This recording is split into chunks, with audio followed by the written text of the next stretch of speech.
بسم اللہ الرحمن الرحیم۔ السلام علیکم۔ پیارے ناظرین، رمضان المبارک کا مہینہ آ رہا ہے، جس کے بارے میں آتا ہے کہ اللہ کے رسول حضرت محمد صلی اللہ علیہ وآلہ وسلم اس ماہ کا شدت سے انتظار فرماتے اور شعبان کے مہینہ سے ہی اس بابرکت ماہ کی تیاری شروع کر دیتے۔ محترم ناظرین، اس ماہ مبارک کی عظمت اور برکت کو آج اس ویڈیو میں بیان کیا گیا ہے، لہٰذا ویڈیو کو مکمل دیکھیں اور مزید اسلامی ویڈیو کے لیے ہمارے چینل کو سبسکرائب کر لیں۔ انشاءاللہ کل کی ویڈیو میں رمضان المبارک کے فضائل بیان کیے جائیں گے۔ پیارے ناظرین، اللہ تعالیٰ نے اپنے بندوں پر جو بے انتہا کرم اور نوازشوں کی بارش کر رکھی ہے، ان میں سے ایک اہم ترین نعمت رمضان المبارک کی نعمت عظمیٰ ہے۔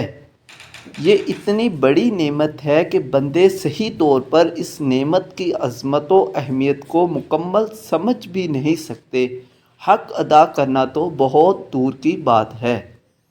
تاہم پھر بھی ہر دور میں اللہ کے نیک، محبوب اور قدردان بندوں کا یہ طریقہ رہا ہے کہ وہ اس ماہ مبارک کی قدردانی اور شکر گزاری میں اپنی مقدور بر تمام کوششوں کو بروئے کار لاتے ہوئے اپنے شوق و رغبت کا بھرپور اظہار کرتے ہیں اور اتباع سنت میں اپنی بساط اور قوت کے مطابق اس مہینے کی قدر کرنے کی کوشش کرتے ہیں، اور کرنا بھی چاہیے، کیونکہ یہی تو وہ مہینہ ہے جس کو تمام مہینوں کا سردار اور سب سے افضل کہا گیا ہے، اور یہی تو وہ مہینہ ہے جس میں نفل فرض کے اور فرض 70 فرضوں کے برابر ہو جاتا ہے۔ یہی تو وہ مہینہ ہے جس کو قرآن کریم اور تمام آسمانی کتابوں کے نزول کے لیے منتخب کیا گیا۔ یہی تو وہ مہینہ ہے جس میں آسمان اور جنت کے دروازے کھل جاتے ہیں۔ یہی تو وہ مہینہ ہے جس میں جہنم کے دروازے بند ہو جاتے ہیں۔ یہی تو وہ مہینہ ہے جس کو رحمتوں، برکتوں، بخششوں اور نجات کا مہینہ کہا گیا ہے۔ یہی تو وہ مہینہ ہے جس میں سرکش جنات اور شیاطین کو قید کر دیا جاتا ہے۔ یہی تو وہ مہینہ ہے جس میں شب قدر جیسی عظیم رات رکھی گئی ہے۔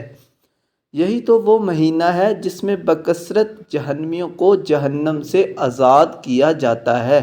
یہی تو وہ مہینہ ہے جس کے پہلے عشرہ کو رحمت، دوسرے کو مغفرت اور تیسرے کو جہنم سے خلاصی کا عشرہ کہا گیا ہے۔ یہی تو وہ مہینہ ہے جس میں بندوں کی دعائیں بکثرت قبول کی جاتی ہیں۔ پیارے ناظرین، ویڈیو اچھی لگی تو دوسروں کے ساتھ لازمی شیئر کریں۔ جزاکم اللہ احسن الجزا۔